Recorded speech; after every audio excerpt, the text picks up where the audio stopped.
कहूँ कन्हैया गाइए गाइए तो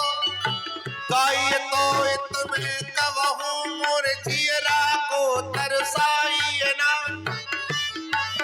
तरसाइए तो अपनाइए ना, अपनाइए तो कहूँ जाइए ना।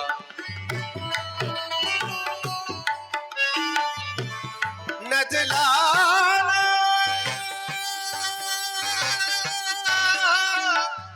गाना नजलाना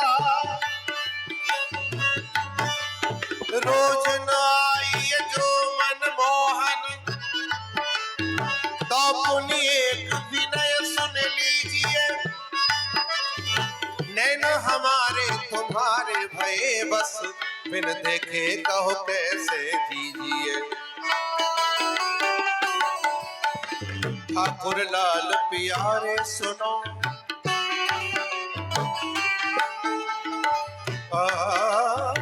ठाकुर लाल प्यारे सुनो, बिनती मोरी पे अहो चित दीजिए। दूसरे तीसरे पांचवें सातवें आठवें दिन तो आवन कीजिए।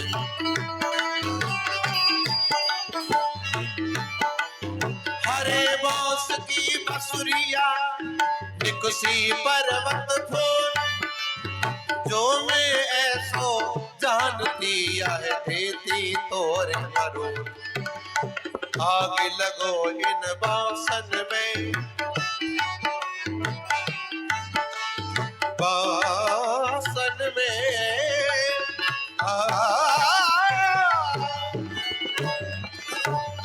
आग लगो इन बासन में, जिन बासन सो प्रगटी बसुरी।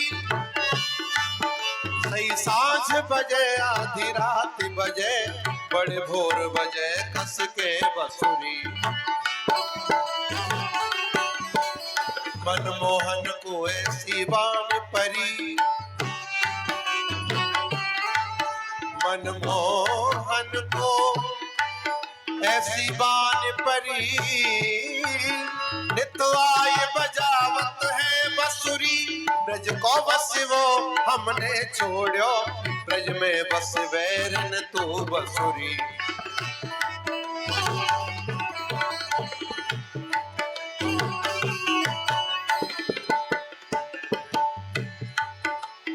मोहन की बांसुरी के क्या क्या कहूँ सितम, मोहन की बांसुरी के क्या क्या कहूँ सितम। ले उसकी मन की मोहनी धुन उसकी मनहर, ले उसकी मन की मोहनी धुन उसकी मनहर। गजब की बांसुरी बजती है वृंदावन बसैया की। नजलाला गजब की बांसुरी बजती है वृंदावन बसैया की। करो तारीफ मुरली की या मुरलीधर कन्हैया की।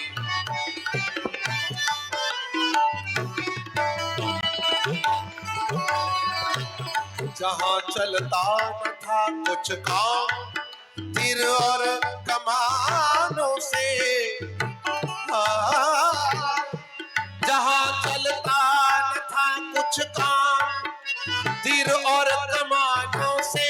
विजय नटवर की होती थी वहाँ मुरली की तानों से। विजय नटवर की होती थी वहाँ मुरली की तानों से। नी सा रे रे सा नी सा रे रे सा। यमुना किनारे मेरो गाँव, यमुना किनारे मेरो गाँव। सांवरे आए जइयो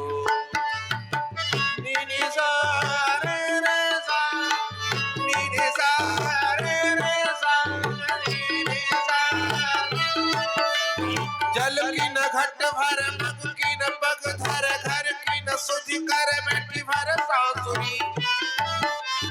एक सुन लोट गई एक लोट पोट भई, एक के द्रगन सोने कसी आए आसुरी।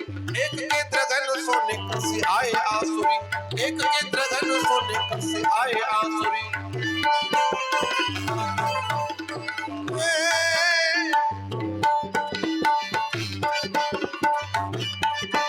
आता है पद्मा कर अखंड रास मंडल, पंडित को मंड फूल काल दिख तट पे। कैसी छवि छाई आज सरधू चुनाई, आज कैसी छवि छाई कन्हई के मुकुट में। कैसी छवि छाई कन्हई के मुकुट में, कैसी छवि छाई कन्हई के मुकुट में। नवल किशोर नवल नागरिया, नागरिया नवल किशोर नवल नागरिया। अपनी भुजा श्याम भुज ऊपर, श्याम भुजा अपने और धरिया।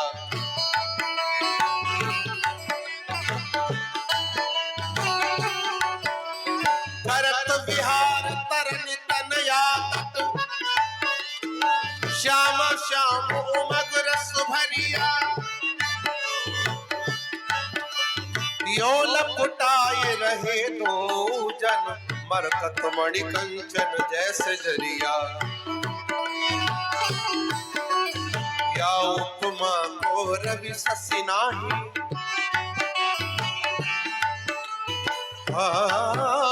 या उपमा को रवि ससी नाही।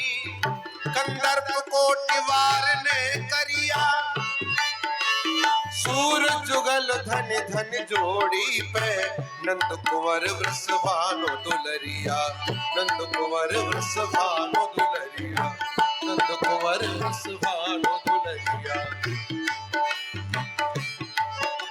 ये वृंदावन के राजा दोनों, श्याम राधिका रानी। चार पदार्थ करत मजूरी, मुक्ति भरे जहाँ पानी। कर्म धर्म दोनों बटत जेवरी, और घर छामे ब्रह्मा से ज्ञानी। जोगी यति तपी सन्यासी, इनकी महिमा के नहु न जानी। पछहारे वेद पुराण लगुनिया, और गाँव में सगुनिया वाणी। घर घर प्रेम भक्ति की महिमा, सहचरी व्यास बखानी। बांसुरी बजाई आज रंग सो मुरारी, बांसुरी बजाई आज रंग सो मुरारी। श्री वृंदावन बिहारी लाल की जय। जय जोर से बोलिए, बोलो वृंदावन बिहारी लाल की।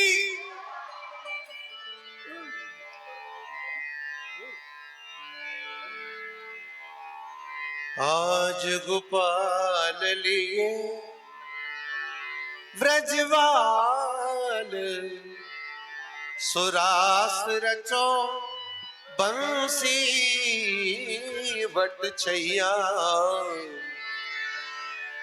वीन पखावज बांसुरी की धुनी, वीन पखावज बांसुरी की धुनी।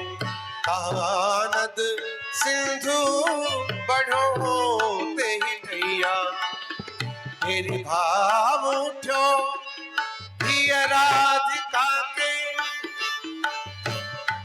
राधिका के। अरे सखी चलो मोर के दर्शन करे आवे। पधारो श्यामाजू। तेरी भाव उठो हिया राधिका के, बन मोर नचे नजराई को छैया। अंतर जाने ही की हरी और अंतर जान ये कि हरि आय गयो बन मोर कन्हैया, आय गयो बनी मोर कन्हैया। और अंतर जान ये कि हरि आय गयो बन मोर कन्हैया, तेरी आय गयो बन मोर,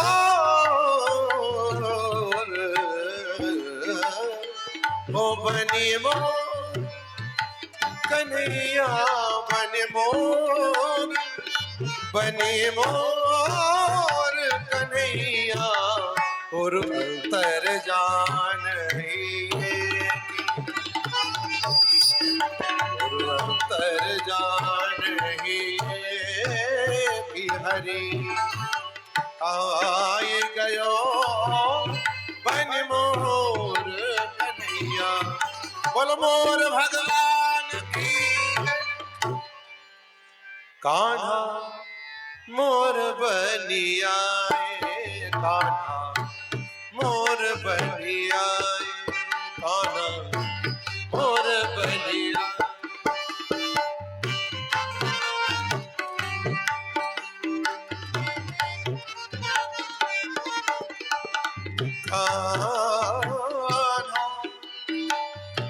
कान्हा मोर मोर बनियाए, कान्हा मोर बनियाए।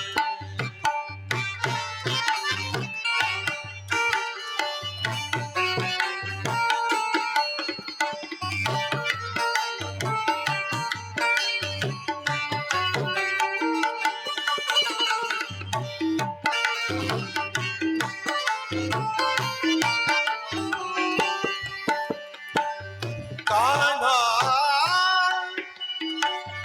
कान्हा मोर मोर मोर बनियाए, कान्हा मोर बनियाए, कान्हा मोर बनियाए।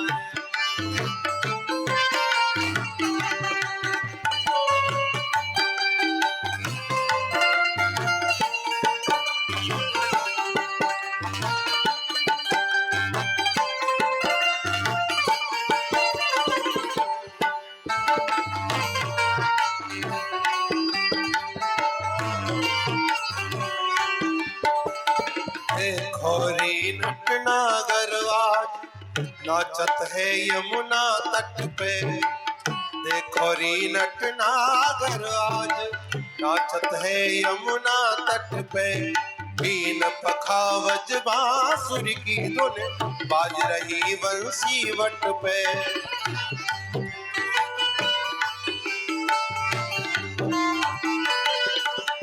मेरी मोर मुकुट मकरा कृत कुंडल, कट कांचनी कसी कट पे। वृंदावन हित रूप सावरो, रिझ रहो राधा लट पे।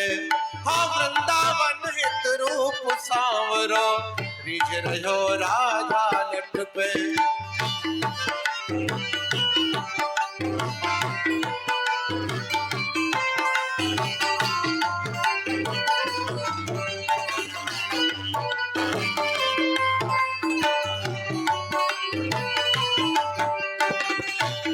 खोरी माई ये बड़ भागी मोर, ये बड़ भागी मोर रे देखो माई ये बड़ भागी मोर। जाको मुकुट शीस धर आए, जाको मुकुट शीस धर आए। नटवर नंद किशोर री देखो माई ये बड़ भागी मोर, देखो री माई ये बड़ भागी मोर।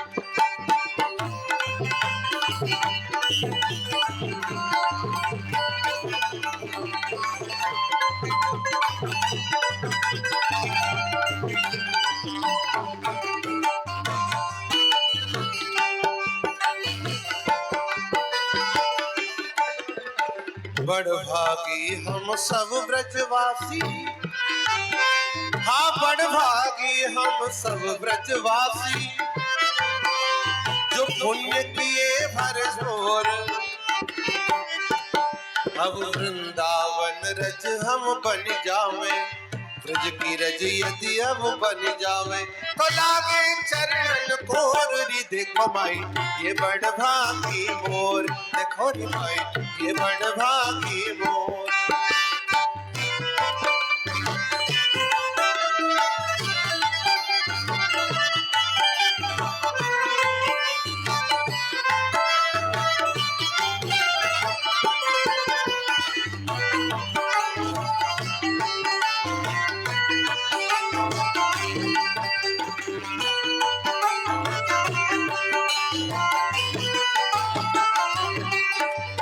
बड़भागी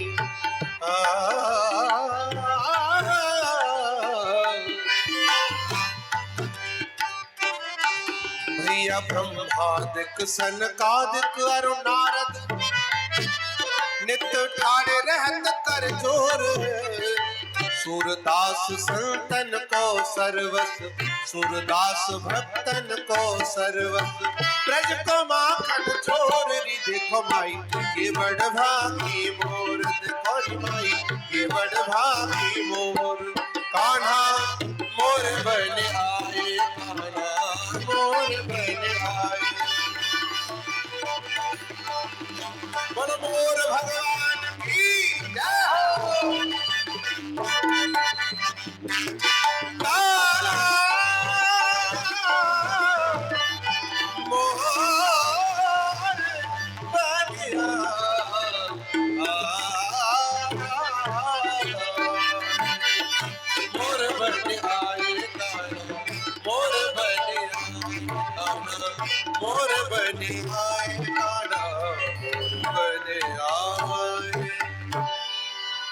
बोलो वृंदावन बिहारी लाल की, श्री गिरिराज महाराज की जय।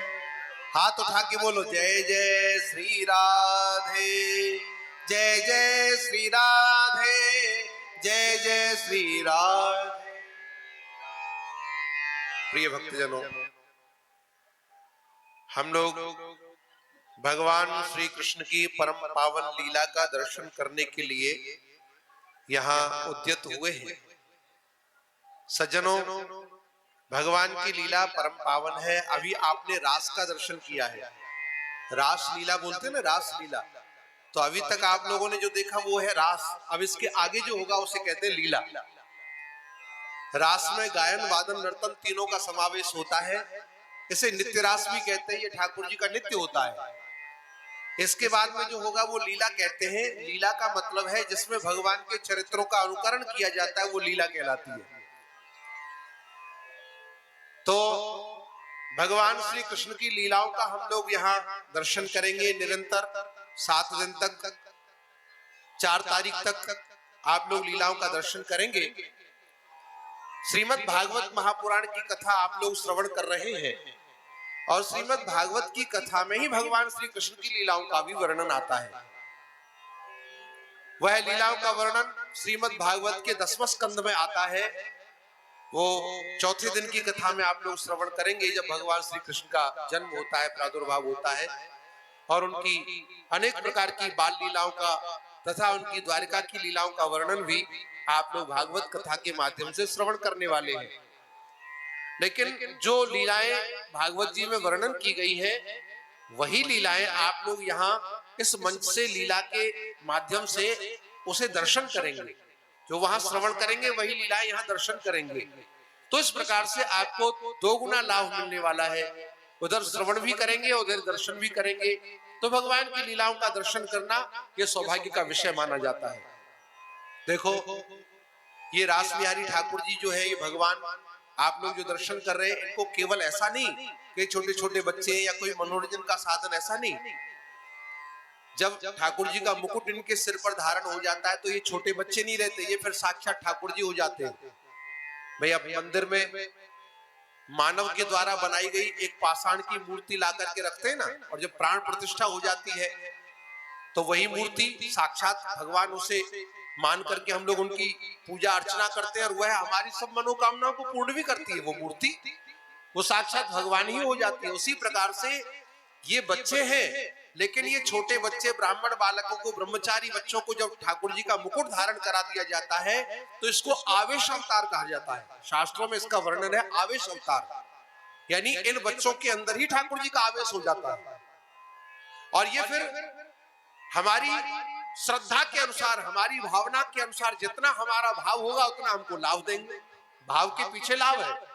तो जितनी हमारी दृढ़ निष्ठा होगी, जितना हमारा भाव होगा कि ये ठाकुर जी हैं, इनको हम पूजा करेंगे, इनको मानेंगे, तो उतना ही हमारी मनोकामनाएं पूर्ण होंगी और हमारी इच्छाएं पूर्ण होंगी और हमें उसका लाभ प्राप्त होगा। हमारे वृंदावन के जो रसिक महात्मा है वो तो महाराज कहीं भी इन बच्चों को जब देख लेते हैं ना, जो ठाकुर जी बनने वाले बच्चों को, तो लंबे ऐसे लेट करके प्रणाम करते हैं, क्योंकि वो साक्षात ठाकुर जी मानते हैं उनको। तो ये वृंदावन की रसिकों की परंपरा है। तो आप लोग भी भगवान की लीलाओं का दर्शन करके अपने आप को धन्य करेंगे। लीलाओं में एक मर्यादा होती है कि रास के बाद और लीला के पहले थोड़ी सी देर संकीर्तन ध्वनि लगाना बहुत जरूरी है। थोड़ा सा कीर्तन करना जरूरी होता है। क्यों? नाम, रूप, लीला और धाम, ये चार चीजें भगवान की भक्ति प्राप्त करने में माध्यम होती हैं। तो सबसे पहले भगवान का नाम है। भगवान के नाम की इतनी क्षमता है कि भगवान का नाम लेने मात्र से सारे पाप ताप दूर हो जाते हैं। ये कलयुग के पाप ताप सब दूर भाग जाते हैं और एक सुरम्य वातावरण बनकर के भगवान की लीला दर्शन करने की पात्रता हम लोगों को प्राप्त होती है।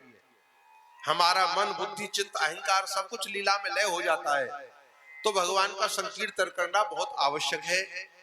नाम, रूप, लीला और धाम, है ना, चार चीजें हैं।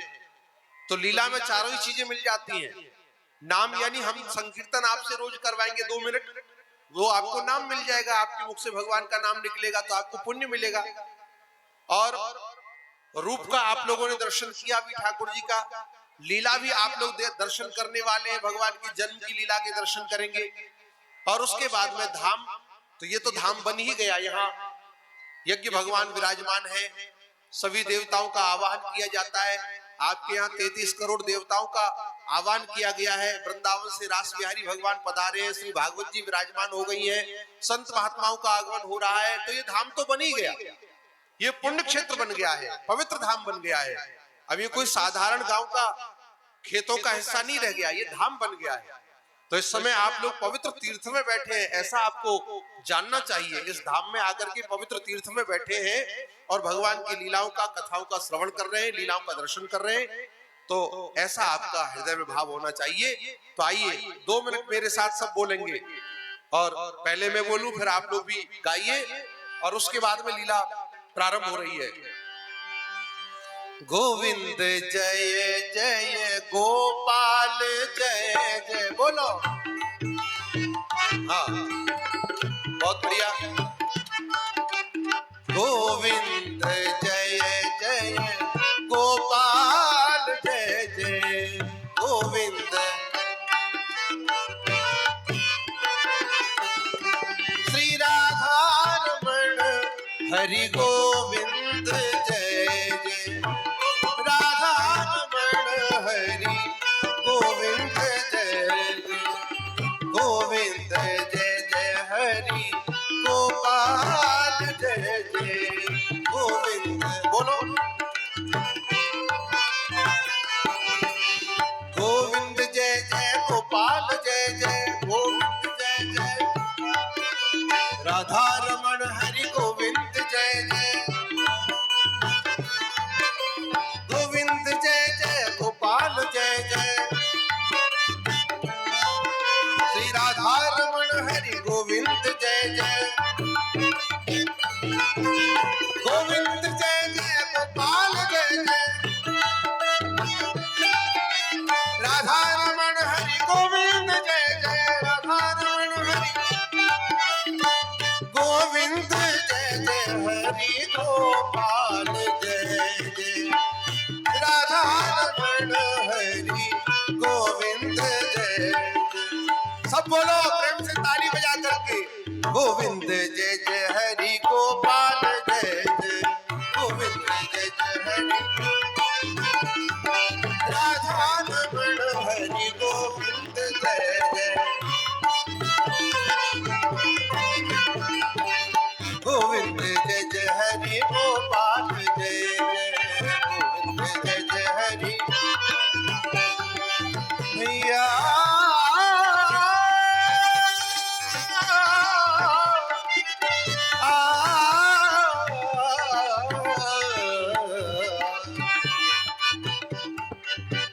तेरी काया शुद्ध होत जब ब्रज रज उड़े अंग लगे।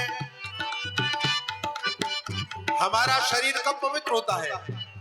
ब्रज यानी भगवान के चरणों की रज हमारे शरीर से लग जाए तो हमारा शरीर पवित्र हो जाता है। तेरी काया शुद्ध होत जब ब्रज रज उड़े अंग लगे। माया शुद्ध होत कृष्ण नाम पे लुटाए थे। कान शुद्ध होत कथा कीर्तन श्रवण किए। नेत्र शुद्ध होत दरस युगल छवि पाए थे। तेरे हाथ शुद्ध होत है या ठाकुर की सेवा किए। और पाप शुद्ध होत धाम वृंदावन जाए थे। और मस्तक शुद्ध होत श्रीपति के चरण पड़े। रसना शुद्ध होत श्यामा श्याम गुण गाए थे। गोविंद जय जय हरि गोपाल जय श्री राधा रमण हरि गोविंद जय जय। राधा रमण हरि गोविंद जय जय। बोलो गोविंद भगवान की। अब हम लोग लीला का दर्शन करेंगे और लीला है आज श्री कृष्ण के जन्म की लीला। सबसे पहले दिन भगवान के अवतार की लीला के हम लोग दर्शन करेंगे। सज्जनों, लीला के बारे में थोड़ा सा समझ लीजिए। ये अब से लगभग 5000 वर्ष से भी ज्यादा समय हो गया। 5225 वर्ष के लगभग का समय व्यतीत हो गया जिस समय भगवान श्री कृष्ण का प्रादुर्भाव हुआ था। सज्जनों, मथुरा में एक उग्रसेन नाम के राजा राज किया करते थे। बड़े धर्मात्मा थे। ये कथा श्रीमद् भागवत में आप लोग श्रवण करेंगे। परीक्षित को सुखदेव जी कथा श्रवण करा रहे हैं। 4 दिन की कथा पूरी होने वाली है। 3 दिन कथा करते करते, कथा ऐसे नहीं चलती थी। वो कथा जो सुखदेव जी ने परीक्षित जी को सुनाई तो दिन रात चलती थी, कभी विश्राम नहीं होता था। लगातार कथा चलती थी और हजारों संत महात्मा वो कथा सुनते थे। यानी रात्रि दिन चलती रहती थी कथा, विश्राम नहीं होता था। 3 दिन से भी ज्यादा, 3.5 दिन का समय निकल गया। श्री सुखदेव जी महाराज ने सुनाया। नवम स्कंद में पहले रामावतार की कथा, सूर्यवंशी राजाओं का चरित्र सुनाया, राम जी की कथा सुनाई। उसके बाद में चंद्रवंश की कथा सुनाई। चंद्रवंशी राजाओं का चरित्र सुनाने के बाद में फिर उन्होंने बताया कि देखो, चंद्रवंश में एक सूरसेन नाम के राजा हुए थे। बहुत ध्यान से सुनना। चंद्रवंश में एक सूरसेन नाम के राजा हुए थे और सूरसेन नाम के राजा, उनके यहाँ एक आनक दुंदुभी यानी वसुदेव नाम के पुत्र हुए जो पटेश्वर के निवासी थे। वसुदेव जी महाराज की 7 पत्नियां थी। वसुदेव जी महाराज की 7 पत्नियां थी। उनमें सबसे छोटी पत्नी का नाम था देवकी। रानी देवकी के यहाँ 8 बच्चे जन्म लेकर के आए। उनमें सबसे छोटे बालक का नाम था श्री कृष्ण। और श्री कृष्ण का जब अवतार हुआ मथुरा में तो कंस के कारागार में उन्होंने जन्म लिया और उसके बाद में तुरंत वह मथुरा से गोकुल चले आए, जहां नंद यशोदा के आंगन में उन्होंने अपनी लीलाएं करी। लगभग 11.5 वर्ष तक ब्रज में रहे। यानी नंद बाबा के पुत्र बनकर के 11.5 वर्ष तक रहे। वहां उन्होंने कितनी लीलाएं की। पूतना को मारा, अघासुर बकासुर को मारा, कालीनाग को नाथा, गिरिराज पर्वत को उठाया, ग्वाल वालों के साथ में माखन मिश्री की चोरी की, ब्रज गोपियों के चीर वस्त्र चुरा करके कदम पर चढ़ जाते थे। ऐसी बहुत सी महारास लीला आदि बहुत सी लीलाएं की। और 11.5 वर्ष की आयु में फिर से वह अक्रूर के साथ में मथुरा आए और वहां आकर के कंसादिक राक्षसों का वध कर दिया। जरासंध के भय के कारण फिर से उन्होंने द्वारिकापुरी बसाई जो समुद्र में, और वहां रह करके भगवान श्री कृष्ण 100 वर्ष तक द्वारिकापुरी में रहे। और वहां उन्होंने 16,108 उनके विवाह हुए। कौरव पांडवों को निमित्त बना करके महाभारत का युद्ध कराया, पृथ्वी का भार उतारा। ये सारी कथा केवल 3 श्लोकों में सुना दी। 3 श्लोकों में पूरी कृष्ण कथा सुना करके सुखदेव जी मौन हो गए। सुखदेव जी जब मौन हो गए तो परीक्षित जी महाराज 10वें स्कंद में सबसे पहले परीक्षित जी बोलते हैं। परीक्षित जी महाराज कहते कि महाराज ये आपने क्या किया, ये इतनी बड़ी कृष्ण कथा थोड़े से शब्दों में आपने सुना दी। मैं तो कृष्ण कथा सुनने के लिए ही बैठा था, कब से ये बात देख रहा हूं कि अब कृष्ण की कथा आएगी और उसको मैं बड़े प्यार से सुनूंगा। और आपने राजाओं के वंश का वर्णन तो बहुत विस्तार से किया।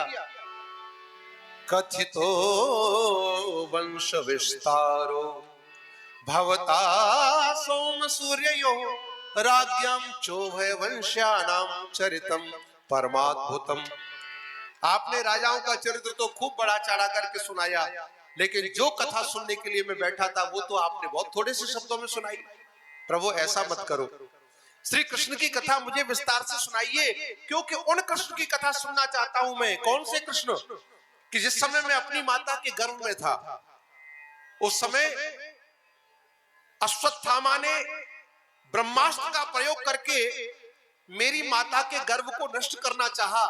मेरी माता घबराई हुई दौड़ करके श्री कृष्ण के चरणों में गिर पड़ी और प्रार्थना करने लगी कि दुख हरो द्वारिका नाथ शरण में तेरी, करुणा निधान भगवान करो मत देरी।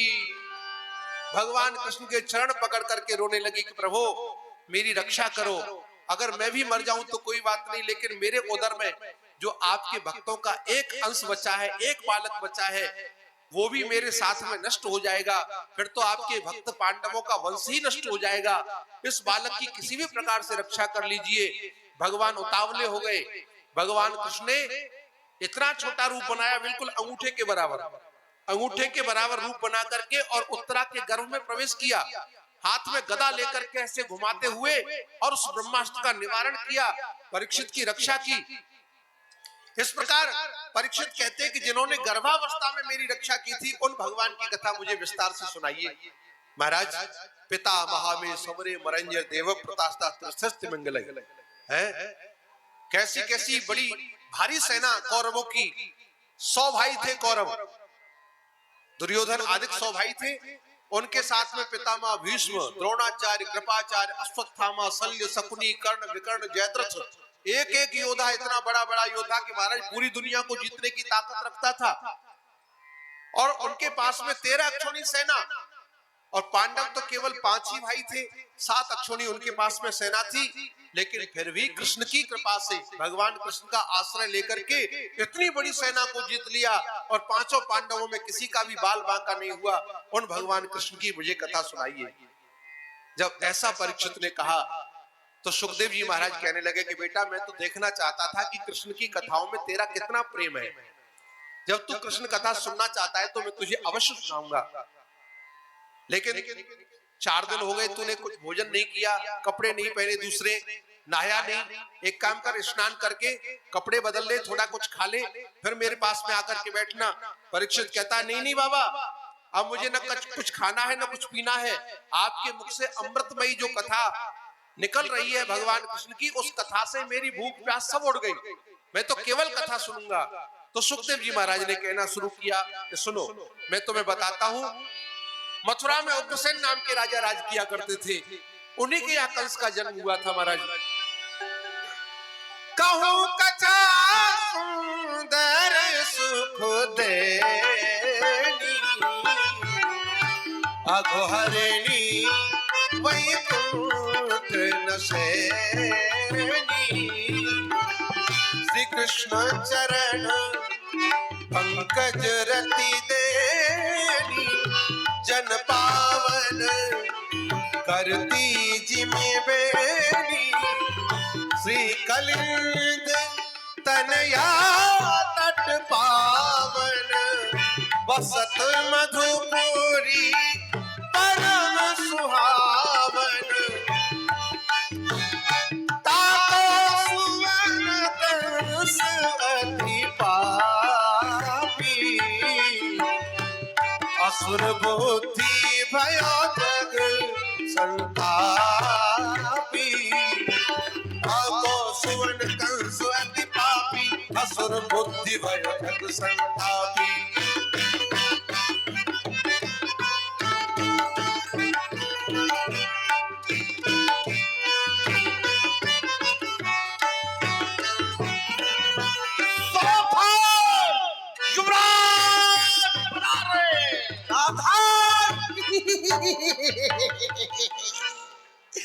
हंसने की बात नहीं है माई पार्वती। खड़ी खबर, होशियार खबरदार। युवराज जी जी जी, ये खुशहाली है चौह तरफा। आज मथुरा फूलों से छाई है, हर ओर खुशी के नगमे है, नभ में बजती सहनाई है। सुंदर भव्य दिव्य तैयारी को देख करके हृदय प्रसन्न हुआ। जी बहन देवकी का विवाह महोत्सव बड़ी ही धूमधाम से रचाया गया। जी जी जी देख करके बहुत ही अच्छा लगा। जी परंतु अभी तक जो दहेज की रस्में होती है हम उसे पूर्ण नहीं कर पाए। जी जी उस प्रकार का दहेज देना चाहते हैं, भूतो न भविष्यति, ना ही तो आज तक किसी ने दिया हो जी और ना ही कोई दे सकता। जी जी जी लिखा जाए अवश्य सरकार, आप बोलते जाना, हम फटाफट फटाफट लिखते जाएंगे। ठीक है।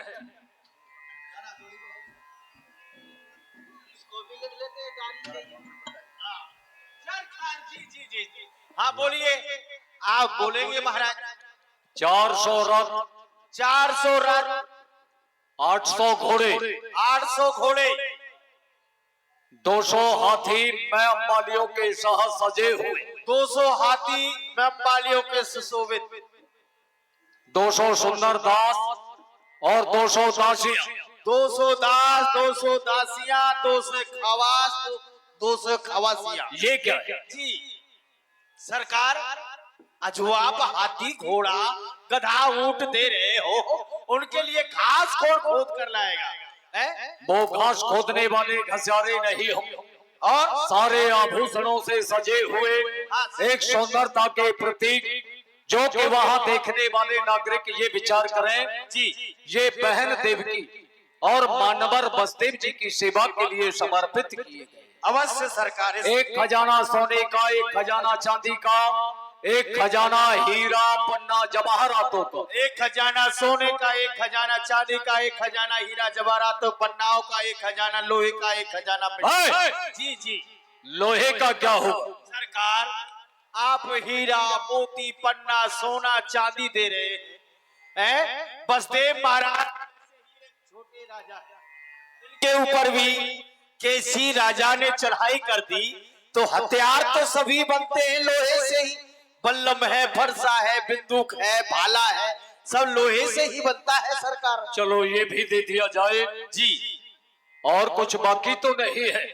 महाराज, बाकी तो नहीं है, आपने सब कुछ दे डाला, परंतु जो महाराज बसदेव हैं, इनकी जो राज की सीमा है तो थोड़ी कम है, तो भूमि दान और हो जाए। बहुत अच्छा, कैसा रहे? सहमत है तुम्हारी इस मंत्रणा से। जी पटेश्वर के समीप जो जलेश्वर का परगना है, जी आज तक हमारी अधीनता में रहता था, जी उसे स्वतंत्र करते हैं और दहेज में मानवर बसदेव जी को प्रदान कर। बोलिए युवराज बसदेव की जय। महाराज युवराज युवराज पधारे हैं। चलो जी महाराज आ रहे हैं। स्वागत के लिए हम स्वयं चलते हैं। आइए सर, आओ हमारे साथ। आओ।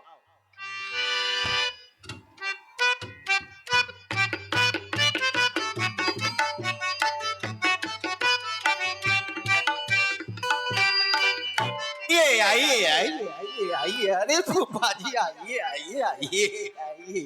जी आइए। जी जी जी आइए आइए आइए मन भर। आइए आइए। आपका स्वागत है, अभिनंदन है।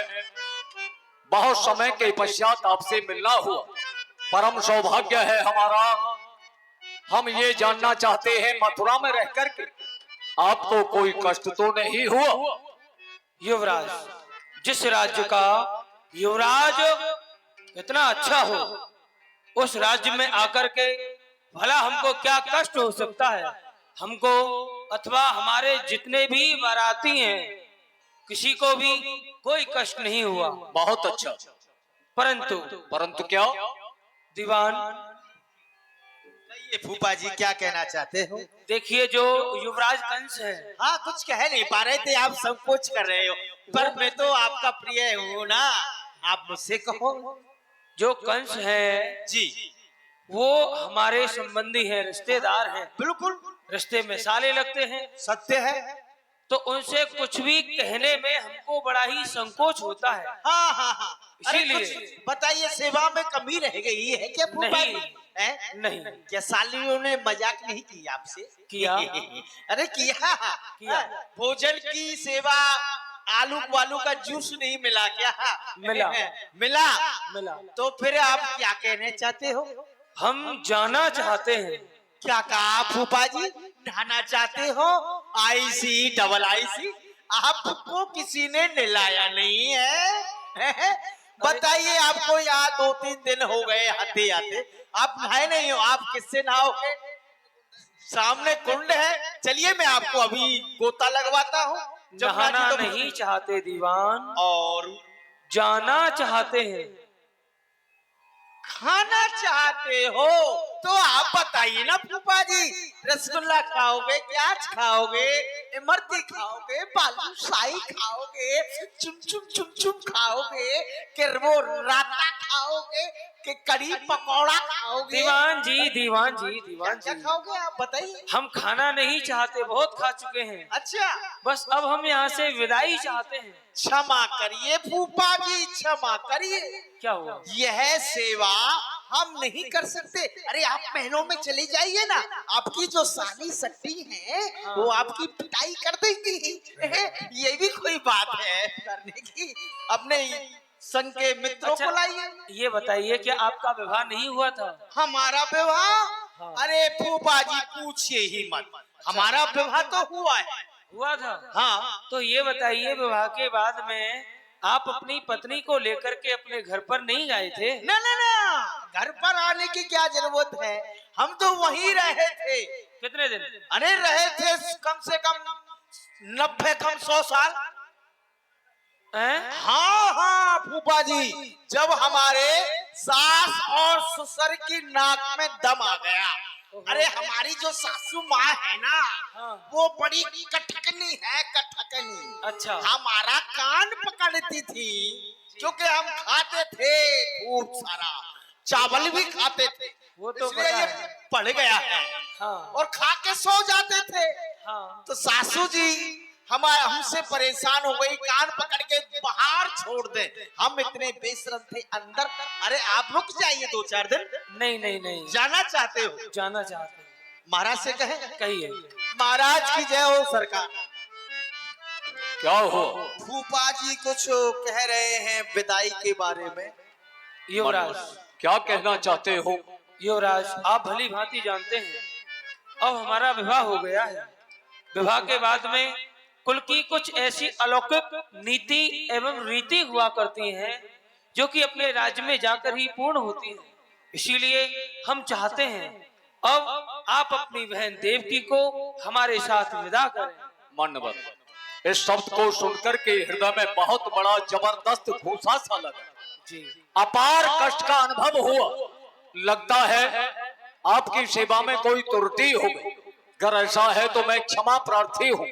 अरे अभी आए अभी चाले, अभी दामन संभाला है, तुम्हारी इस जाओ ने तो हमारा दम निकाला। अगर आप जाना ही चाहते हो तो आपके चरणों में करबद्ध निवेदन है मेरा। वो क्या? बहन देवकी को मैंने बड़े ही लाड़ और प्यार के साथ उसका लालन पालन किया। जी। जिस समय पिता की बेला आएगी, अपने भाई से वहां जुदा होगी तो नेत्रों से अश्रुपात बहेगी। वह दृश्य मेरे लिए एक असहनीय होगा। उस समय को नहीं सह पाऊंगा। आपसे निवेदन है, आपके रथ का सारथी बनकर के कुछ दूरी तक मैं आप दोनों को विदा करने के लिए चलना चाहता हूँ। मार्ग में कोई भी बहाना लेकर के वहां से वापस आ जाऊंगा और बहन को भी यह एहसास नहीं होगा कि मैं अपनी ससुराल को अकेली जा रही हूँ। वह भी विचार करेगी मेरा भाई भी मेरे साथ चल रहा है, तो कैसा रहेगा? अति उत्तम। आपकी जो मति में विचार आया है बड़ा ही उत्तम है।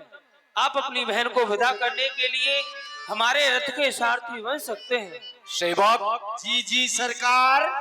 सारथी से कहो वह अपना स्थान छोड़ दे। हमारा जो दिग्विजय रथ तैयार कराया जाए, अवश्य। आज हम स्वयं ही विदा करने के लिए चलेंगे। महामंत्री जी, सारथी से कहो रथ को तैयार किया जाए। सरकार रथ तैयार।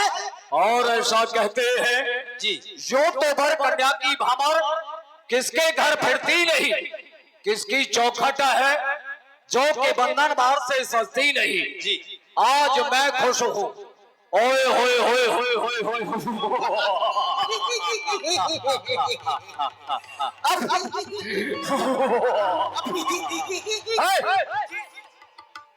आज मैं खुश हूँ जो कि रथवान बनूंगा। बहन देवकी को विदा करने के लिए मैं स्वयं चलूंगा, किंतु मार्ग में सेना की व्यवस्था भली प्रकार से होनी चाहिए। कोई भी किसी भी प्रकार का कोई भी व्यवधान नहीं हो पाए। जी। किंतु जाने से पहले बहन देवकी से हम मिलना चाहते हैं। अवश्य। हो सकता है उनकी कोई जिज्ञासा हो, इच्छा हो, उसे भी हम पूर्ण कर सके। जी। दासियों से कहो बहन देवकी को अति शीघ्र ही हमारे समीप लेकर के आए। बुआ जी पधार रही है। खड़ी खमौन होशियार।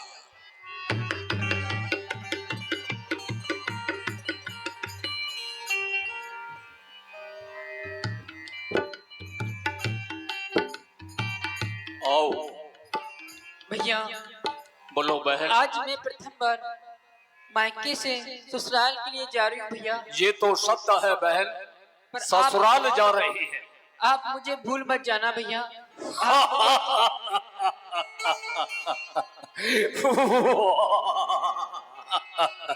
कमाल है, कोई ऐसा भागा भाई होगा जो कि अपनी प्यारी बहन को भूल जाएगा। नहीं बहन, मैं भी तो तेरे साथ चल रहा हूँ और यह कहना चाहता हूँ तुम्हारे जीवन में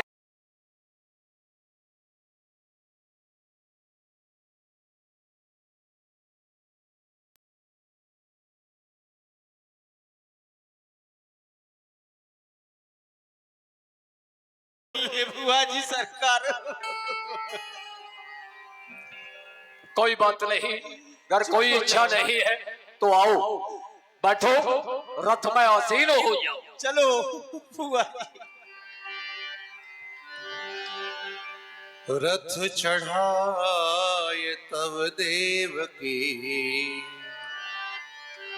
रथ चढ़ाए तब देवकी, आप बनो रथवान, पहुंचा वन के हेतु ते, ये चलो सहित अभिमान।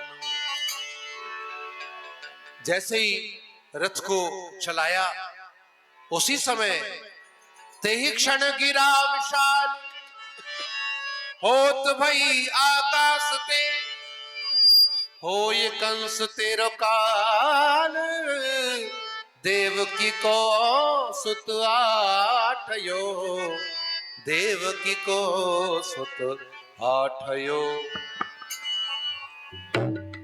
आकाशवाणी होने लगी। जय सच्चिदानंद। कंस, तेरे अत्याचार से ये पृथ्वी अकुला रही है और क्षीर सागर में शयन करने वाले नारायण को जगा रही है। कदाप नहीं। क्या कहा? मेरे अत्याचारों से ये पृथ्वी अकुला रही है, क्षीर सागर में शयन करने वाले उस नारायण को जगा रही है। असंभव। हुआ है किसका ये साहस जो कि मरे इस पत्थर से टकरा पड़ा है? कौन मृत्यु के सामने आता? संसार में ऐसा भी कोई योद्धा है जो कि चलते हुए मेरे इस वाहन को मार्ग में रोका है? मैं गिरा डालूं, गर हो लोहे की दीवार भी आगे और मिटा डालूं, गर हो मौत का आकार भी आगे। बोलने वाले फिर से बोल, कौन है? मैंने कुछ नहीं। ओ मूढ़ मंद अभिमानी, सुनिए देवताओं की दूसरी वाणी। तू जिस बहन देवकी की विवाह में इतना खुशहाल है, उसी देवकी का अष्टमलाल कंस तेरा काल है। ये काल की ज्वाला हूं मैं, विष का महासागर, भूचाल का वेग और प्रारब्ध का चक्कर, देवकी का लाल और वह भी मेरा काल, ये सब कैसे हो गया? जिस बहन देवकी को हार समझा था गला अपना सजाने को, अरे बिसैली नागिन बन बैठी आज मुझे ही काट खाने को। ये दिल के फपोले जल उठे सीने के दाग से, इस घर को आग लग गई आज एक घर के ही चिराग से। परंतु राजनीति का मत है, ऐसा कहते हैं ना होगा लोहा तो बनेगी छुरी क्यों, ना होगा बांस तो बजेगी बांसुरी क्यों। मैं उखाड़ूंगा जड़ ही को, बढ़ेगी डाल फिर कैसे, ना होगी देव की जनेगी काल फिर कैसे। मेरे काल को जन्म देने वाली हतभागिनी, हाँ रस से नीचे उतर। शत्रु समान देव की जानी, रथ दे उतर पर्यो अभिमानी। केस पकड़ देव की गहलीनी, नहीं कचुकान बहन की कीनी। खंग निकास हाथ में लीन हो, मारन की मनसा मन कीन हो। भैया मेरा कोई दोष तेरा कुछ नहीं, भैया भैया मेरा कोई अपराध भी तेरा कुछ नहीं। तो क्या भैया है आपका मस्तक फिर क्या है? हाँ देवी, ये मेरा मस्तक फिर गया, और जब तक फिरा हुआ मस्तक आज तेरे मस्तक के टुकड़े टुकड़े नहीं करते तब तक शांत नहीं होगा। ये कुंठित तो हुई है समय आज सब शक्ति ज्ञान की, ये प्यासी है मेरी खर्ग तेरे रक्त पान की, नहीं छोड़ूंगा। भैया आज मैं अपने ससुराल के लिए जा रही हूँ। भैया मेरे मांग के सिंदूर को, हाथों की मेहंदी, पाँव के महावर को देखो। देख लिया तेरे मांग का सिंदूर, होठों की लाली, नेत्रों का काजल, सब मिलकर के मेरे लिए एक हलाहल पेशो हो गया, पेशो हो गया। आज जाने काटा बनी पंकड़ी सुवन की, भाई की धड़क चलती है गर्दन पर बहन की। हाँ चलेगी ये खर आज गर्दन पर बहन, और प्यारी सींचेगी रक्त से जीवन के चमन, नहीं छोड़ूंगा। नहीं भैया, ओ जगत की रहने वालों, आज आंखें बंद कर लो तुम, द्वारे लगन मंडप के चिता जलती है दुल्हन की। भैया पाप की डाली कभी फूलती और फलती नहीं, नाव कागज की कभी दरिया में चलती नहीं। जलाता है जो इस जग को, यह जला है उसे मिटाने को, उठा है घी उबल कर तेज अग्नि को बुझाने को। भैया चला कर देख तू दिखा बल चक्रधारी का, मुझे भी भरोसा है केवल सुदर्शन चक्रधारी। चक्रधारी चक्रधारी चक्रधारी, कौन सा वह चक्रधारी है जिसके ऊपर तुझे इतना बड़ा अभिमान है? क्या तेरी रक्षा सहायता करने के लिए वह चक्रवाला आएगा? असंभव, कभी नहीं। क्रोध का दरिया चढ़ा तो ढाई सी ढह जाएगी, साथ में उस चक्रधारी के तो भक्त भी मारी जाएगी। संभाल, बम बम बम।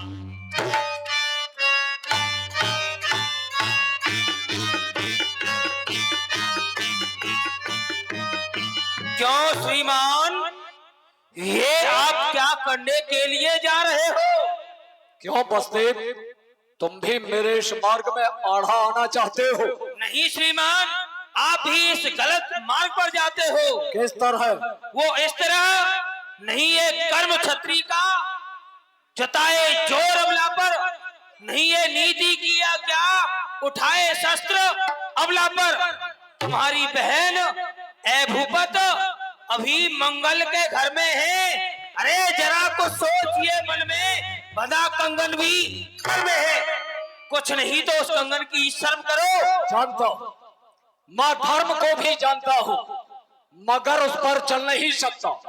अधर्म को पहचानता हूँ, मगर उसको तज नहीं सकता। गजब का देव है कोई जो कि समाया दिल के पुर्जों में, खींचता है जिधर को उधर से मोड़ नहीं सकता। कंगन मैंने ही तो बांधा है, लटों को केशों को मैंने ही सुलझाया है, किंतु याद रहे जब बांधा था अब खोलूंगा, खींचूंगा और मरोड़ूंगा, नहीं जरूरत है इसकी। आज इसकी चूड़ियों को भी तोड़ो। अरे शर्म करो युवराज, शर्म करो। तुम दोनों ने एक ही कुल का दूध पिया है, फिर भी आप कायरों जैसी बातें करते हो। एक क्षत्रिय होकर के अबला पर खड़क का प्रहार, आपके क्षत्रियपन को धिक्कार है, धिक्कार। पिया है एक कुल का दूध, पिया है एक कुल का दूध, जरा उसकी शर्म रखो। ये तलवार करो म्यान में, क्षत्रिय धर्म रखो। बसदेव बहुत बड़ा क्षत्रिय बन रहा है। याद है आकाशवाणी के माध्यम से क्या संकेत मिला, मैं उसे पूर्ण करने के लिए जा रहा हूं। तुम मेरे मार्ग में से हट जाओ। ठीक है, यदि आप यही करना चाहते हो, ये अत्याचार करना चाहते हो, तो ये वसुदेव, ये अत्याचार, ये पापाचार अपने नेत्रों से नहीं देख सकता। नहीं देख सकते तो एक उपाय है, अपनी आंखें फोड़ो और मुंह को उधर मोड़ो। वाह वाह, क्या खूब कहा। मुंह मोड़ ले या आंखें फोड़ ले। वाह वाह कंस युवराज, वाह। फोड़ ले आंखें तो हम आए बता संसार में, हमें जन्म लेना था किसी कायर पुरुष परिवार में। अरे हम सूर्य की संतत कहाकर किस तरह मुख मोड़ ले, आप सामने ये अन्याय करो और हम आंखें फोड़ ले। आंखें ना निकालो। मुंह को संभालो। सेवक इसे बंदी बना, पकड़ो इसे। और वसुदेव जी को भी बंदी बना लिया गया। बहुत बड़ा क्षत्रिय, बहुत बड़ा तेरा धर्म है जो कि अपनी स्त्री की रक्षा करना चाहता है। लेकिन ध्यान रखो, अब तक तो यहां से एक ही अर्थी निकल करके जाते, किंतु आज एक नहीं यहां से दो अर्थी निकल करके जाए। तुम्हारी रक्षा सहायता करने वाला दूसरा कोई भी नहीं होगा। लो सावधान, बम बम बम। उसी समय महाराज उग्रसेन चली आई। सावधान, नीच, नारकी, नराधम, नर पिशाच, ये घृणित कार्य करते हुए तुझे शर्म नहीं आई? बेशर्म। क्यों पिताजी, आप यहाँ इस वक्त अचानक क्यों चले आए? वाह, ये पुत्र पिता से कह रहा है, आप यहाँ क्यों चले आए? हाँ? तो निरपराधियों का इस जगह पर रक्त बहाए और तेरा पिता उग्रसेन यहाँ पर आने भी न पाए। मैं तुझसे पूछता हूँ, ये तेरे दोनों कौन है? जरा आप ही बताइए, आखिर मेरा संबंध क्या है? मैं नहीं जानता। नहीं जानता? मती के मंद, मद में मदान हो रहा है, अपने संबंधियों को, अपने रिश्तेदारों को भी नहीं पहचानता। मैं बताए देता, देख, ये तेरी बहन है और ये तेरा बहनोई है। बिल्कुल गलत है, ये मेरा बैरी है और ये मेरी बैरिन है। आप यहाँ से वापस चले जाइए। नहीं जानते हो परिणाम क्या होगा? क्या होगा? आज पिता के पद का मानना रहेगा और ये खड्ग किसके ऊपर चल जाए इस बात का मुझे कोई ध्यान न रहे। चलने दे, चलने दे। धर्म यही कहता है, पुत्रों के सामने पिता का सर जाए तो चला जाए, लेकिन पिता के होते हुए पुत्रों पर आज नहीं आने पाए। मुझे आपके धर्म और अधर्म की आज कोई भी परवाह नहीं। तो मुझे भी मरने की कोई चिंता नहीं, चाहे इस बूढ़े शरीर पर चल जाए अनेक तलवार, लेकिन अपने होते हुए हम नहीं होने देंगे अत्याचार। क्यों? अरे हमको तो मरना ही है और सर पर नाच रहा है काल, लेकिन पुत्री और जामाता का हम नहीं देख सकते ये हाल। नहीं देख सकते तो पिताजी तुम जाने, ये पट्टा न लगने पाएगा। हम वीरों की आन में अब ये खर्द वापस जा नहीं सकती है म्यान में। शांत हो जा। अगर ज्यादा जवान चलाएगा, इस तरह से बढ़ करके अपने शब्द निकालेगा, तो शायद मैं भूल जाऊंगा कि तू मेरा पुत्र है।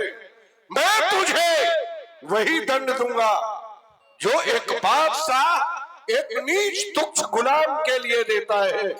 तेरे हाथों में हथकड़ी होगी, तेरे पैरों में बेड़ी होगी, तू सख्त कारागार में होगा। किसकी आज्ञा से? मेरी आज्ञा से, मथुरापुरी के महाराज उग्रसेन की आज्ञा से। आप यहाँ के राजा हैं। हाँ, कब तक? कब तक? जब तक जनता का दिया हुआ राज मुकुट ये हमारे सर पर। पर्वतिया की माई, बैठ जाओ। 5-10 मिनट और बैठ जाओ, छटपटाओ मत ज्यादा। थोड़ी देर बैठिए, लीला पूरी हो तभी उठना चाहिए, ऐसे बीच में से नहीं उठना चाहिए। बैठो, मेरे योद्धाओं, शांति से बैठिए। जिसके सर पर होता है ताज और वही होता है महाराज। आपने कहा कंस के हाथों में हथकड़ी, पैरों में बेड़ी, नार में तो कठिन कारागार में इसे बंद कर दिया जाए। लेकिन आज मैं भी देखता हूं किसके हाथों में पड़ती है हथकड़ी और पहुंचा पकड़ के किसको जकड़ती है हथकड़ी। जब आप ही आ चुके इस घातक विचार में, तो आपको ही भेजता हूं उस कठिन कारागार में। खत्म हो गया यहाँ पिता और पुत्र का नाता। अपमान अब इस कदर से सहा नहीं जाता। वीर बजरंग आगे बढ़ो, डाल दो इस बुढ़े के हाथों में हथकड़ी, पैरों में बेड़ी, नार में तोप, ले जाओ कठिन कारागार में इसे बंद कर दो। क्यों रे, हमारी आज्ञा का पालन नहीं किया? हाँ हाँ युवराज, अभी थोड़ी देर पहले आपकी एक अनुचित आज्ञा का पालन किया, निर्दोष वसुदेव देवकी को बंदी बनाया, लेकिन आपकी ये दूसरी आज्ञा मानने के लिए तैयार नहीं। क्यों नहीं है? क्योंकि इनकी कृपा से आज मैं इतना बड़ा हुआ, इनका नमक मेरे रग रग में भरा हुआ। उठाऊं महाराज पर हाथ तो हाथ दोनों टूट गए, जगाऊं महाराज को हाथ तो आंख दोनों टूट गए। विश्वास होता तो मूर्ख है, कायर है, चाटुकार है, घास खा गया है नमक हराम। मूर्ख हूँ, कायर हूँ, चाटुकार हूँ, लेकिन उससे अधिक नहीं, जो एक बुरी कल्पना से भयभीत होकर के महाराज को बंदी बनाने के लिए मेरी ओर ताक रहा है। युवराज, तुम्हारा डर नहीं मुझको, डरना इस जगत का है, उसके डर से डरता हूँ जो सारे जग का करता है। वाह, सीख ले। अरे सीख, मति के मंद को बुद्धि सीख ले। एक छोटे से सेवक से कर्तव्य का पालन करना तो सीख ले। अपनी जिंदगी में ये कुछ नहीं सीख पाया, मुझे सिखाएगा, किंतु इस कमबख्त को मैं ही सिखाई देता। जानता है हमारी आज्ञा न मानने का परिणाम होता है सजाए मौत। क्यों? हाँ युवराज, मर जाना धर्म के लिए, मर जाना धर्म के लिए स्वीकार है मुझको। छोड़ू जो अपना सेवक धर्म तो धिक्कार है मुझको। ओ ठीक है, मिट्टी के से संभाल अपने धर्म। कौन हो गया, कौन हो गया? Police police police. विदोषक, डाल दो बुढ़े के हाथों में हथकड़ी, पैरों में बेड़ी, नार में तो, और कठिन कारागार में इन्हें पहुंचाया जाए। हाय हाय, ये विधाता, ये क्या देखा जा रहा है? कर लीजिए बाबा। सेवक की ये दशा कर्तव्य परायण में होने वाले उस अनुचर की इस तरह से निर्मम मृत्यु। कंस, मैं एक बात तुमसे पूछना चाहता हूँ। बोलो। क्या मेरे प्रश्न का उत्तर दोगे? अवश्य। तुम मेरे ही पुत्र हो। सारे संसार में रहने वाला प्रत्येक प्राणी जानता है मैं ही हूँ आपका वह लाडला सपूत। कोई संदेह? ये सारा संसार जानता है कि मेरे सपूत आप ही हो। हाँ यही है कपूत। तो पुत्र ये भी जानते होंगे कि पुत्र के प्रति पिता का क्या दायित्व होता है और पिता के प्रति पुत्र का क्या कर्तव्य होता है। आप जैसे पिता के साथ में वही होना चाहिए जो मैं कर रहा हूँ। वाह, पिता बेटे के हित में क्या न क्या करके दिखाता है। कलेजे का समझ टुकड़ा सदा बलिहार जाता है, खिलाता है, पिलाता है, लड़ाता लाड़ है उसको और संपत्ति का मालिक बनाता है। लेकिन बुढ़ापे में पिता के साथ पुत्र ने क्या किया व्यवहार ये देखो। इस बुढ़ापे में किया है किस तरह से ये मेरा प्यार ये देखो। प्रत्येक पुत्र अपने पिता की आज्ञा का पालन करता है और प्रत्येक पिता अपने हृदय से अपने पुत्र को आशीर्वाद प्रदान करता है। लेकिन शोक है कि तू आशीर्वाद का पात्र नहीं, तू तो श्राप का पात्र है। इसलिए मैं तुझे श्राप दूंगा। दे डालो। जरूर दूंगा। बूढ़े पिता का श्राप है तू चैन न पाए, बदला तेरे कर्मों का तेरे सामने आए। जिस देवकी पर आज तू अपनी ये खड़ग उठाए, संतान उसी की तेरा अस्तित्व मिटाए। परमात्मा अगर पुत्र दे तो सुपुत्र दे, मर जाए गर्भ में जो ऐसा कुपुत्र दे, जो ऐसा कुपुत्र दे। ले जाओ। आइए। रो रो के सुनाना जेलों को तराया, मगर बुढ़े यहाँ नहीं चलेगा तेरा एक भी बहाना। कियो तात गही वंदीशाला, आप ही भयो तम कंस भुआला। तब वसुदेव कहो कर चोरी, राजन सुनिए विनय एक मोर। बड़े ही आश्चर्य की बात है, इस मति मंद कंस ने तो अपने ही पूज्य पिता को कारागार में डाल दिया, और यदि मैं इससे इसी तरह लड़ता झगड़ता रहा तो ये मुझे भी कारागार में डाल देगा। तो क्यों नहीं, मैं एक राजा हूँ, राजा के समीप में 4 नीति हुआ करते हैं, साम दाम दंड भेद। तो इस समय मैं शांत नीति से अपने कार्य को निकालता हूँ। राजन, मैं हाथ जोड़कर आपसे एक विनय करना चाहता हूँ। बोलो, क्या कहना चाहते हो? राजन, आप देवकी को व्यर्थ में मार रहे हो। क्यों? क्योंकि देवकी आपका काल नहीं, देवकी के गर्भ से जो संतान जन्म लेकर के आएगी वो आपका काल है। काल तो वही है, लेकिन ऐसा कहते हैं बुद्धिजीव, वृक्ष फल जो विस्फल ना गए और ताहे बने पहले ही त्यागे। जिस वृक्ष पर विषैले फल लगते हो उसे जड़ से ही नष्ट कर देना चाहिए। ना फल लगेगा, ना कोई विषैले फल को खाएगा और ना किसी की मृत्यु हो पाएगी। युवराज, मैं आपको एक ऐसा उपाय बतलाता हूँ जिसके द्वारा आपका काल भी मर जाएगा और आपकी बहन भी बच जाएगी। उपाय बताइए। उपाय ये है कि सब सो त्यागे हमसो लीजिए, पर जीवदान तुम याकू दीजिए। देवकी के गर्भ से जितनी भी संतान जन्म लेकर के आएंगी मैं वसुदेव आपको ला करके दूंगा, परंतु आप इसे जीवदान दें। मुझे विश्वास नहीं होता। तो मैं संसार में कोई भी ऐसा निर्दयी पिता नहीं जो छोटे से शिशु को उत्पन्न होते ही भूखे सिंह के हवाले कर। ऐसा पिता मैं हूँ, और यदि आपको मेरे ऊपर विश्वास नहीं होता तो मैं आपको साक्षी देता हूँ। ये पृथ्वी के जीव चाहे आकाश में चले जाएं, आकाश के तारागण चाहे पृथ्वी पर उतर आए, माणिक समुद्र में हो, पहाड़ों में मगर जाएं, परंतु हम वह क्षत्रिय नहीं जो कि अपने वचन से मुकर जाए, वो परमात्मा गवाह है, अनहित नहीं होगा। क्षत्रिय कुमार वसुदेव अपने वचन से विचलित नहीं होगा।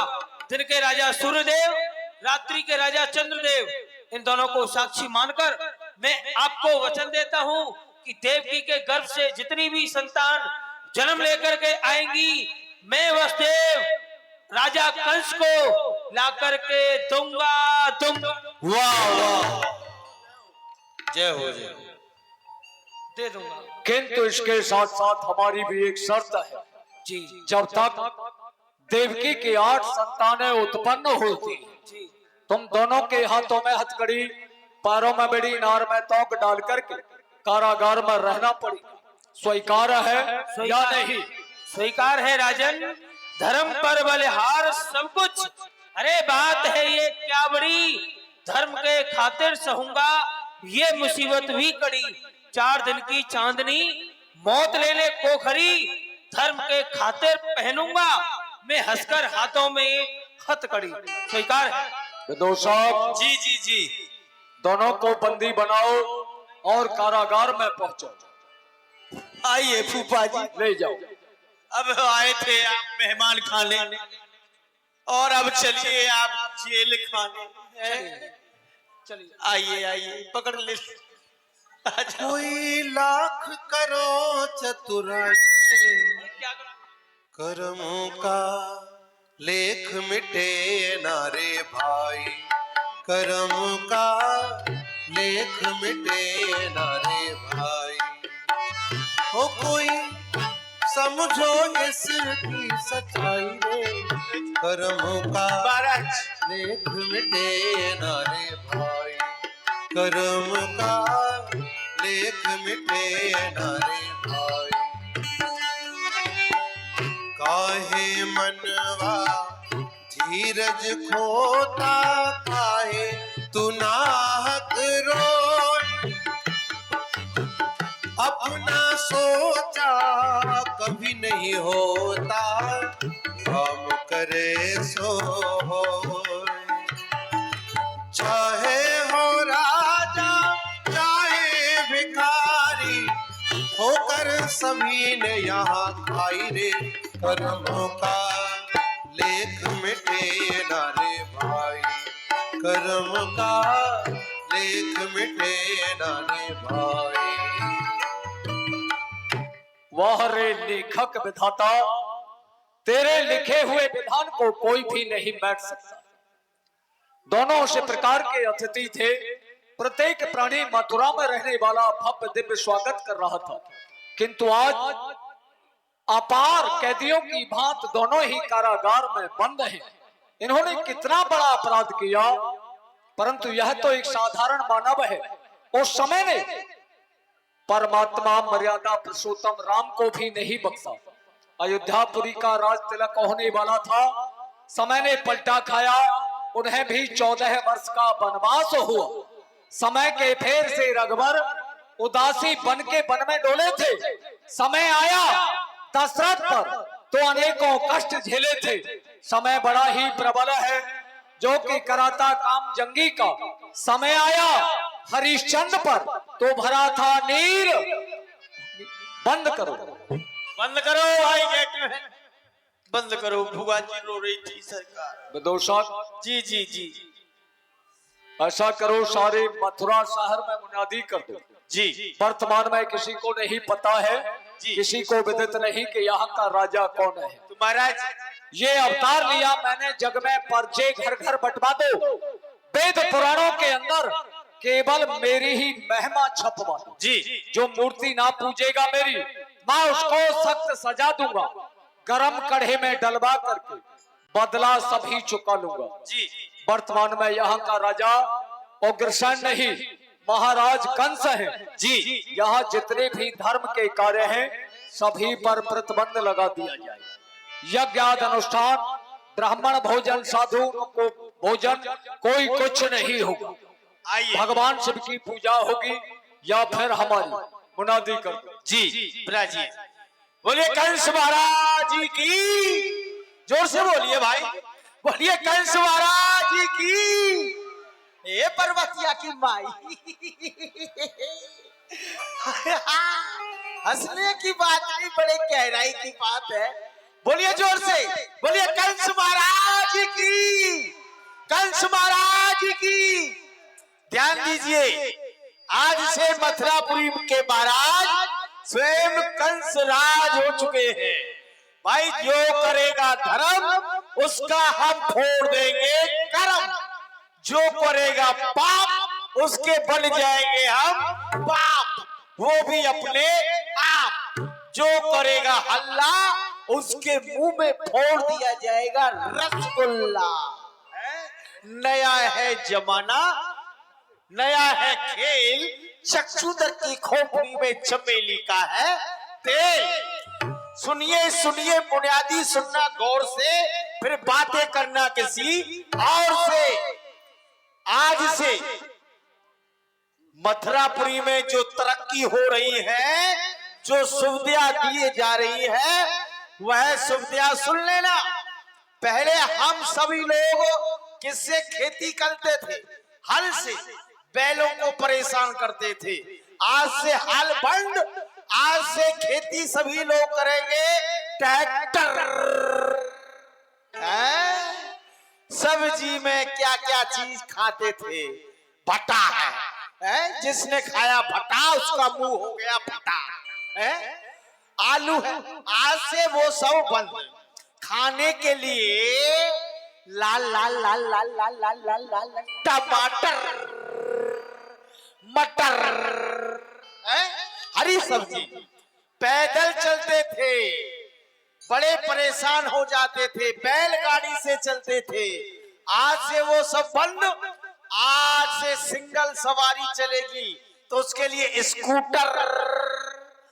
ये जनता आई है अपने घरों से, कल से आएगी सभी जनता ऊपर उड़कर हेलीकॉप्टर। रहने के लिए quarter, hello sister, hello brother, order की बीमारी आपको आगे भी सुनाती जाएंगे। महाराज आज से मथुरापुरी के कंस राज हो चुके हैं। महाराज पहरे पर कितने लोग पहरा लगा रहे? फिलहाल तो 10,000 है। 10,000 नहीं जी, 14,000 द्वितीय योद्धा, जी। वो भी शस्त्र लेकर के सशक्त पहरा लगाएंगे। अगर किसी ने कोई भी लापरवाही की तो भौंक दूंगा खंजर तेरे सीने में। ध्यान रखना। सरकार माननीय बस्ते पधारे हैं, खड़ी खवान। दीवान जी, महाराज से जाकर के कहो क्या कहें? कि वसुदेव प्रथम संतान के सहित, प्रथम पुत्र के सहित आना चाहते हैं। हो गया, हो गया, हो गया।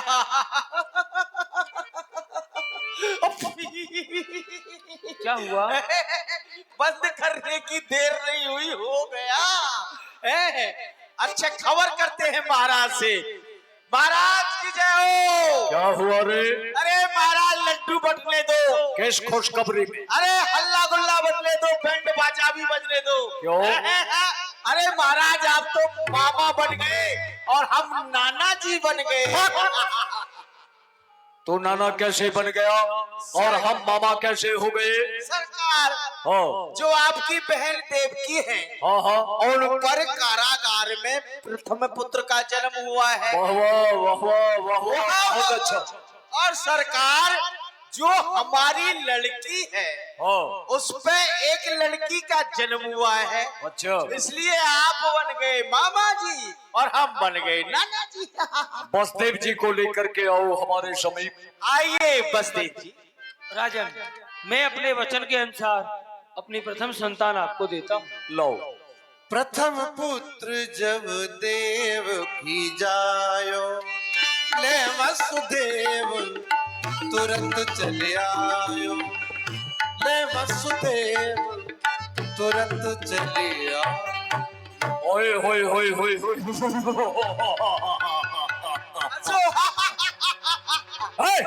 बालक देख कंस हंस दीनो, यह तो कछु अपराध न कीनो। अगर एक फूंक मार दो इसका पेट फट जाएगा, आकाश मार्ग की ओर उड़ जाएगा।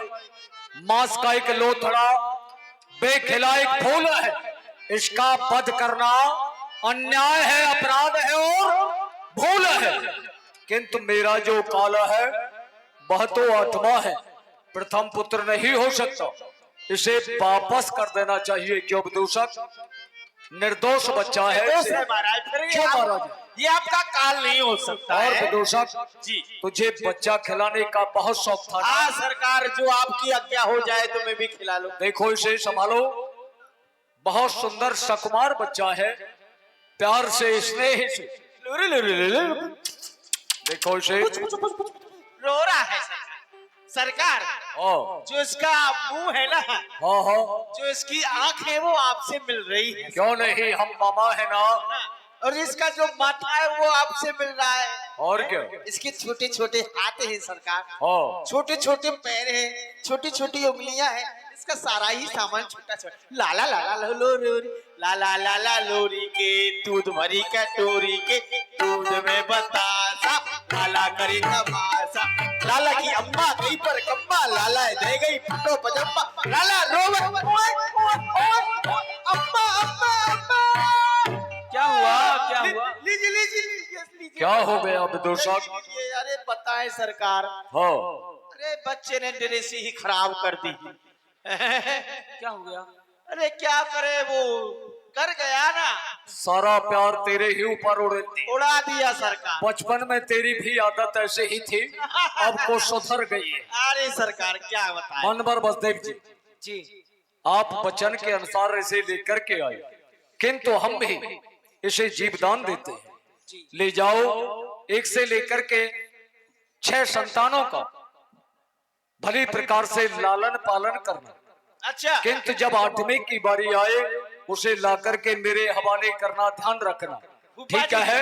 इनको हमारी तरफ से मामा से 2-2 हाथ करे, बकरी का दूध पिलाना 250 ग्राम है। ठीक है। ले लेना, ले जाओ क्यों विदूषक? सरकार। अच्छा किया ना, बहुत अच्छा किया महाराज। इसे मारने से क्या लाभ था? सत्य कहा। हाँ? हाँ, तो दरबार को बर्खास्त किया जाए। बिल्कुल। आओ। और इस प्रकार पहले बालक को कंस ने नहीं मारा। बच्चे को देख करके कंस के हृदय में दया उत्पन्न हो गई। तो नारद जी महाराज ने विचार किया कि कंस के हृदय में दया का उत्पन्न होना ठीक नहीं है, ये पाप नहीं करेगा तो भगवान का अवतार कैसे होगा। इसलिए नारद जी महाराज आए। भज नारायण भज नारायण भज नारायण भज नारायण, नारायण को नाम रे, भज नारायण को नाम रे, नारायण के नाम बिना नहीं काम रे। भज नारायण भज नारायण भज नारायण भजो नारायण नारायण। भगवान नारायण का नाम कितना परम प्रिय है।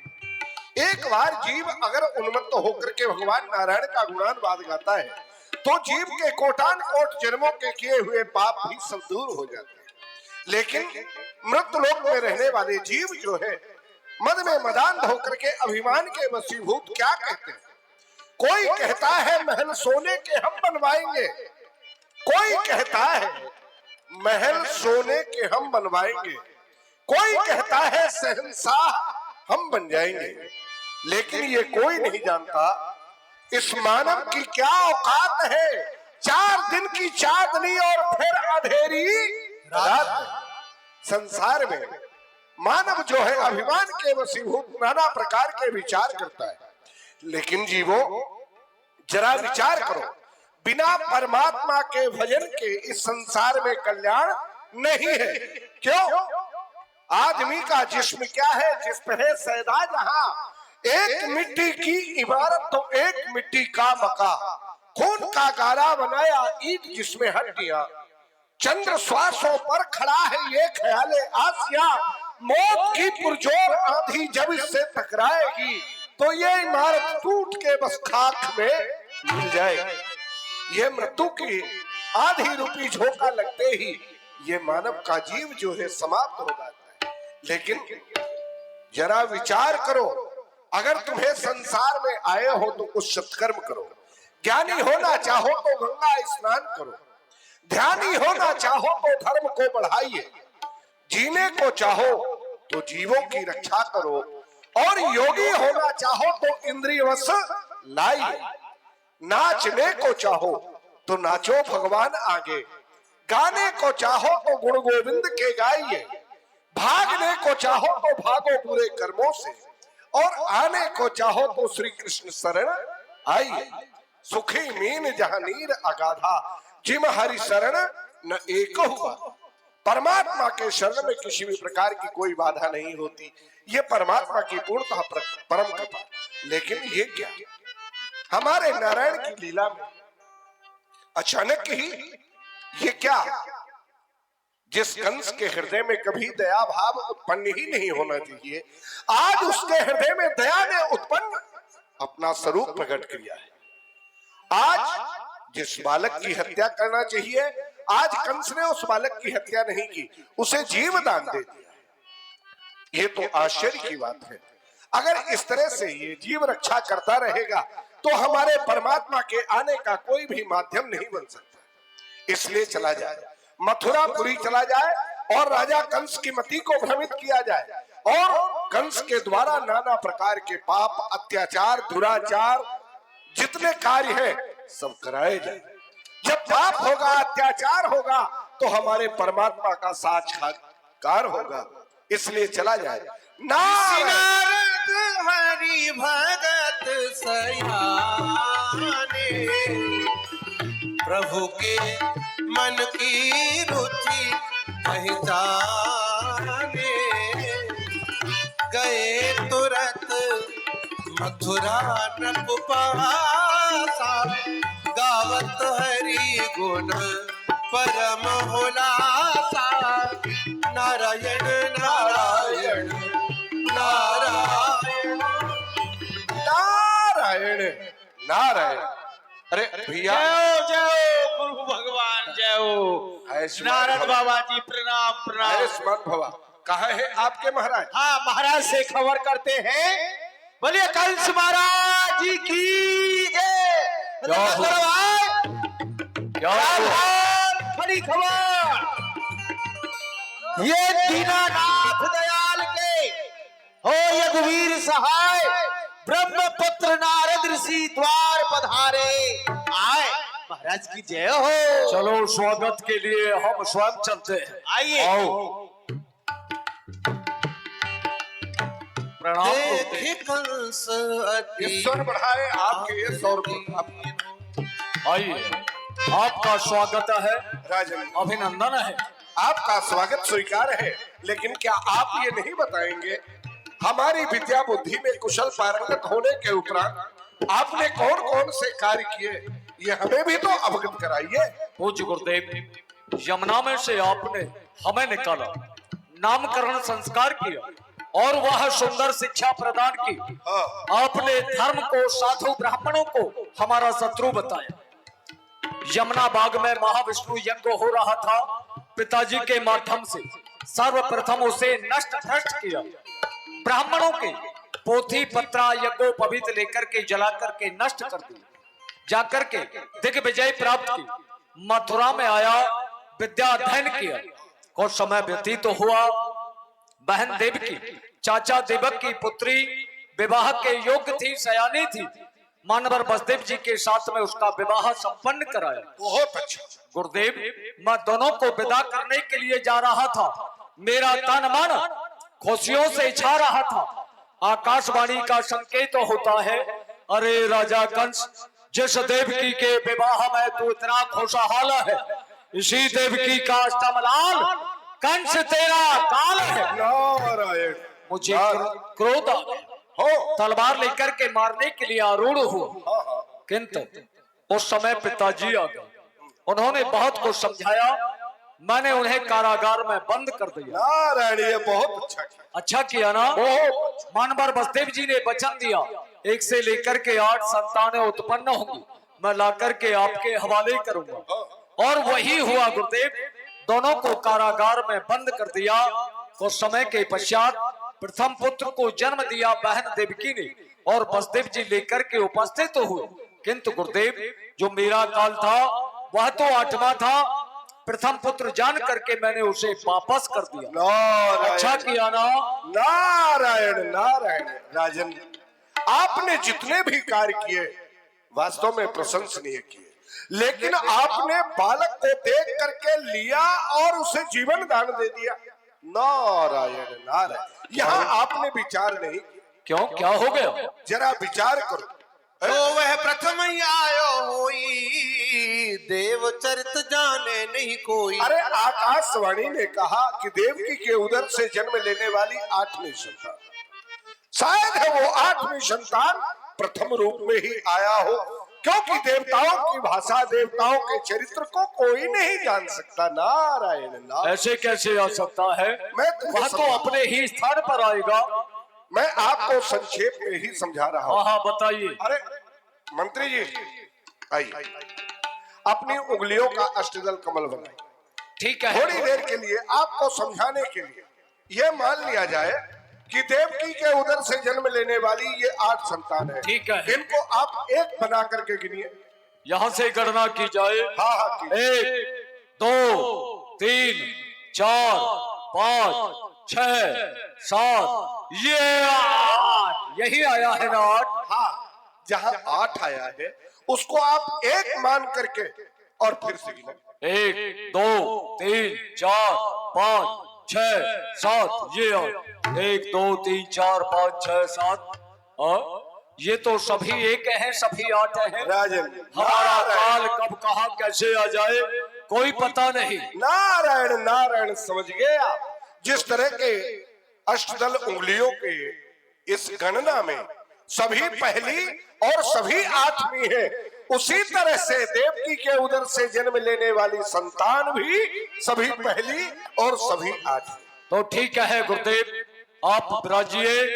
मैं कल प्रातः काल होते ही मानवर बसदेव को दरबार में बुलाऊंगा। बच्चे के शहर विशाल चट्टान पर देख करके उसे समाप्त ही। नारायण नारायण।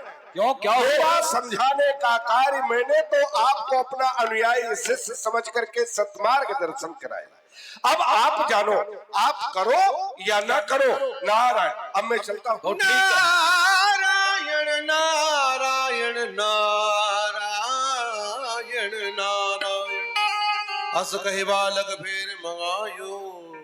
और सज्जनों, हम लोग भगवान की परम पावन लीला का दर्शन कर रहे हैं, लेकिन क्योंकि आज आप लोग भी बहुत थारे थके थे और इधर थोड़ा कथा का कार्यक्रम विलंब से प्रारंभ हो पाया, कल से ठीक